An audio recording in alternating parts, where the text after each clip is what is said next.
Halo semuanya, selamat datang kembali di kanal kami. Hari ini kita akan membahas sebuah topik yang sangat krusial dan sempat mengguncang panggung dunia, keputusan Amerika Serikat untuk menarik diri dari Perjanjian Paris. Ini bukan sekadar berita biasa, tapi sebuah langkah yang punya dampak besar bagi masa depan planet kita. Jadi, mari kita bedah bersama apa yang sebenarnya terjadi dan mengapa ini begitu penting. Perjanjian Paris, yang disepakati pada tahun 2015, adalah sebuah komitmen bersejarah. Hampir seluruh negara di dunia bersatu dengan satu tujuan mulia, menahan laju pemanasan global. Targetnya jelas, yaitu menjaga kenaikan suhu rata-rata global di bawah 2 derajat Celcius, dan berupaya keras menekannya hingga 1,5 derajat Celcius dibandingkan masa pra-industri. Ini adalah upaya kolektif untuk mencegah dampak terburuk dari perubahan iklim, seperti naiknya permukaan air laut, cuaca ekstrem, dan krisis pangan. Namun, di tengah semangat kebersamaan ini, Amerika Serikat, sebagai salah satu negara dengan emisi gas rumah kaca terbesar di dunia, mengumumkan keputusannya untuk mundur. Apa alasannya? Menurut pernyataan resmi pemerintah saat itu, keputusan ini diambil demi melindungi kepentingan ekonomi nasional. Mereka berargumen bahwa aturan-aturan dalam Perjanjian Paris terlalu memberatkan industri dalam negeri, terutama sektor energi dan manufaktur. Kebijakan ini dianggap bisa menghambat pertumbuhan ekonomi dan menghilangkan lapangan kerja.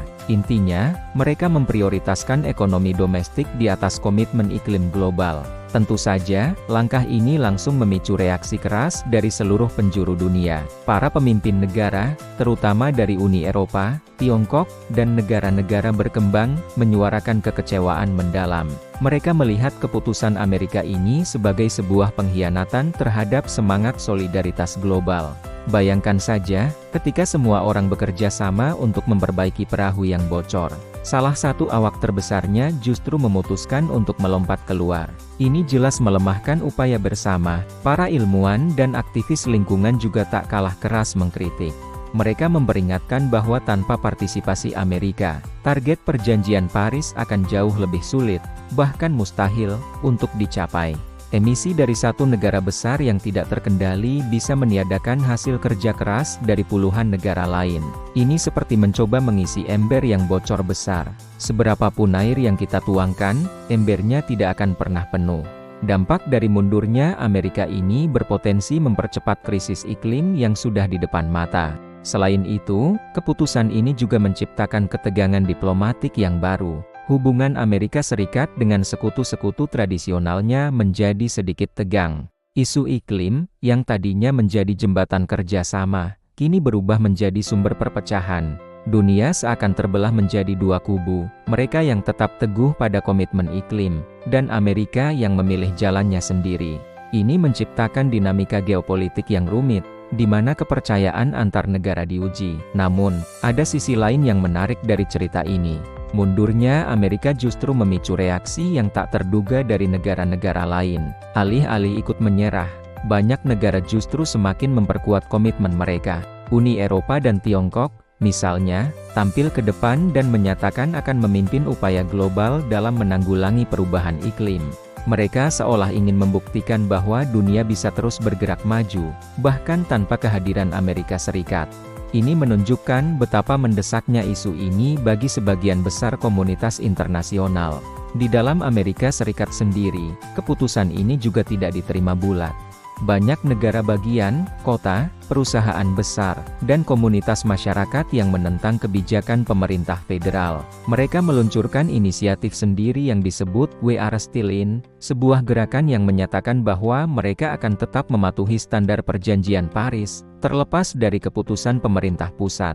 Ini adalah fenomena menarik yang menunjukkan bahwa kekuatan untuk perubahan tidak hanya berada di tangan pemerintah nasional, tapi juga di tingkat lokal dan swasta. Sekarang, mari kita bicara tentang dampak jangka panjangnya. Ketika sebuah negara adidaya menarik diri dari kesepakatan global, itu menciptakan preseden yang berbahaya. Ini bisa mendorong negara lain untuk mempertanyakan komitmen mereka juga, terutama jika mereka merasa terbebani secara ekonomi.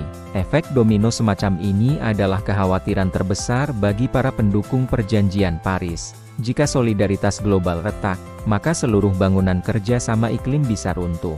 Namun, penting untuk dicatat bahwa dinamika politik bisa berubah dengan cepat. Pemerintahan datang dan pergi, dan kebijakan pun bisa berbalik arah. Faktanya, setelah pergantian kepemimpinan, Amerika Serikat akhirnya memutuskan untuk kembali bergabung dengan Perjanjian Paris. Ini menunjukkan betapa cairnya politik internasional dan betapa pentingnya kepemimpinan dalam isu-isu global seperti perubahan iklim. Kisah penarikan diri Amerika Serikat ini memberikan kita banyak pelajaran berharga. Pertama, perjuangan melawan perubahan iklim adalah maraton, bukan lari cepat. Akan ada rintangan, kemunduran, dan perubahan arah di sepanjang jalan. Kedua, kerjasama global itu rapuh dan perlu terus dijaga. Kepercayaan dan komitmen bersama adalah kunci utamanya. Ketiga, kekuatan untuk menciptakan perubahan tidak hanya terletak di level negara, tetapi juga di tangan kita semua, sebagai individu, komunitas, dan pelaku bisnis. Jadi, apa yang bisa kita lakukan? Teruslah mengedukasi diri sendiri dan orang di sekitar kita tentang pentingnya isu iklim. Dukung kebijakan dan pemimpin yang peduli terhadap lingkungan. Lakukan perubahan kecil dalam gaya hidup kita sehari-hari untuk mengurangi jejak karbon. Setiap tindakan, sekecil apapun, akan berarti jika dilakukan bersama-sama.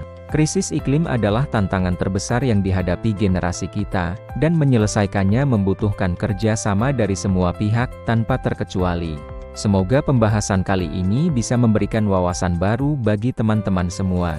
Terima kasih sudah menonton. Jangan lupa untuk suka, bagikan, dan berlangganan agar tidak ketinggalan konten-konten menarik lainnya. Sampai jumpa di video berikutnya.